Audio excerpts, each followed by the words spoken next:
দেখতে তো মাশাআল্লাহ। আর এত সুন্দরভাবে বসে থাকিস চুপচাপ, মনে হচ্ছে ভাজা মাছ উল্টে খেতে পারো না। না, মোটামুটি সবই ঠিক আছে। মানে মাথার সাথে লাভিও লাগাইছো। ও বাবা, মাই বেস্ট হার্ট প্লেস।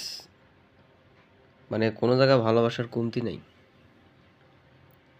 সবই ঠিক আছে। কিন্তু আমার একটা প্রশ্ন আছে, তোর ক্যারেক্টার এত লুজ কে বলতো? যেই তোকে জড়ায় ধরে তার সাথেই মিশে থাকিস, কি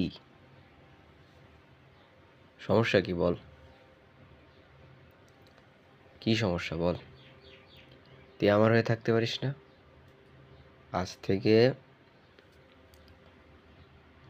শুধু আমার কাছে থাকবি, আর কারোর কাছে যাবি না, বুঝলি?